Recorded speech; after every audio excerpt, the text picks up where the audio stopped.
Приветствую, друзья! О бюджетных наушниках IK-OH300 уже полно всяких, в том числе и довольно противоречивых слухов. В двух словах, это классическая динамическая модель с хитрой системой настройки, фейсплейтами почти как у старшей версии и своим фирменным, ни на что не похожим подходом к звучанию. О них сегодня и поговорим. IK-OH300. Поехали!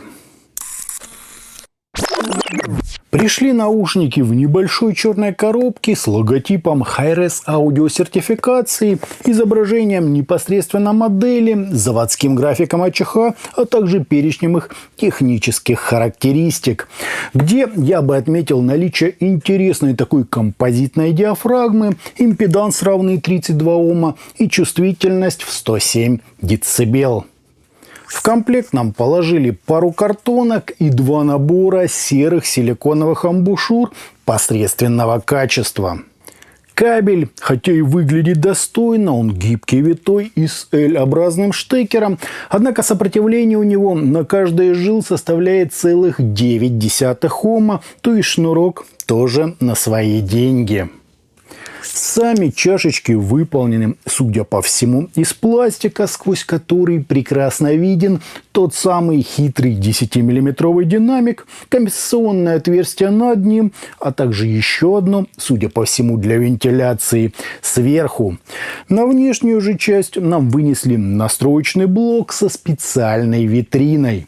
Выглядит это реально круто, не хуже, чем у старших OH10S. Сидит модель удобно, да и с изоляцией тут полный порядок. Вот так, друзья, это все и смотрится.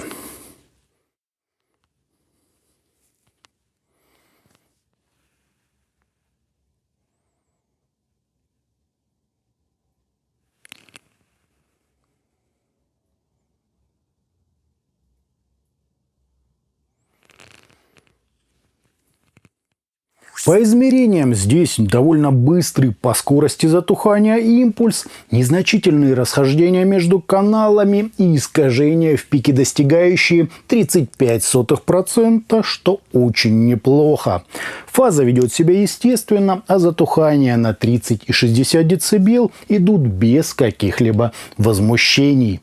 По АЧХ же мы имеем подъем низких частот на 10,5 дБ с хорошим таким заходом на середину. Чуть более выраженное выделение области разборчивости с пиками на 2,5 и 4 кГц. Классический уже акцент на 8 кГц для усиления резкости звучания и зачем-то еще один на 9,5 кГц. После чего все аккуратненько так уходит на вторичный план.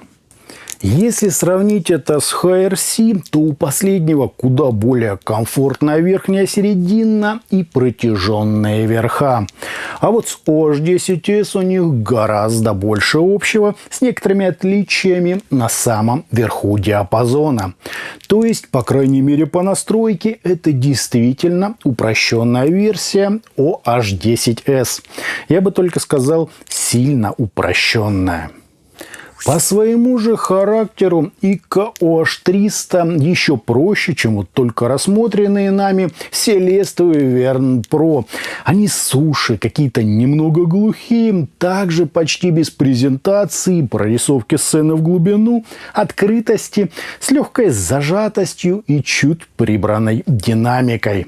Да, стало ощутимо четче по всему диапазону частот, улучшилось разрешение, но добавилось гулкости и сильно пострадала мелодика.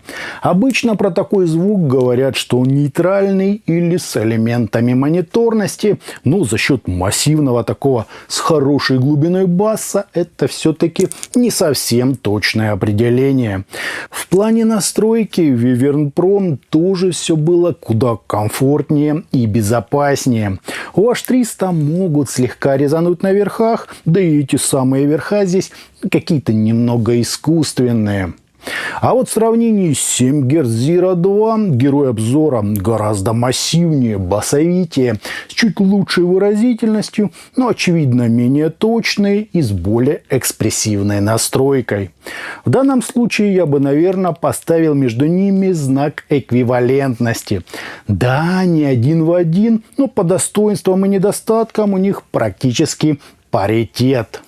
Впрочем, с каким-нибудь более-менее серьезным звучанием все это богатство точно не перепутаешь. Бюджетный звук во всем своем многообразии. Текстуры, как обычно, грубые, звук словно прорывается через некоторую внешнюю преграду, ну и довольно высокий шаг по динамике. Для чего-то более-менее сложного или академического я бы смотрел на модели подороже. Things of Voodoo тоже далеко не идеал, однако на фоне всего описанного они прямо сияют яркой звездой. Ни в коем случае не соглашусь, что они хотя бы частично похожи своим звучанием на OH10 или OH10S. Настройкой возможно, но по возможностям драйвера, согласованности, натуральности, открытости, вовлеченности и передачи эмоций земля и небо. Героев обзора можно рассматривать исключительно в своем ценовом диапазоне, то есть если денег вот прямо впритык. С другой стороны, если дорогие наушники вы раньше никогда не слушали, то из OH300 вас просто унесет. Но не стоит обманываться по поводу хотя бы относительного равенства с какими-то дорогими решениями. Это хороший бюджетный звук, но не более. В достоинство же модели вынесу неплохую выразительность, собранность, прямо-таки качающий бас, совершенно не беспокоящие, при этом ощутимые высокие частоты, более-менее достойный масштаб и акустически оправданную телесность. Кроме того, здесь есть так называемый напор, текстурность и драйв.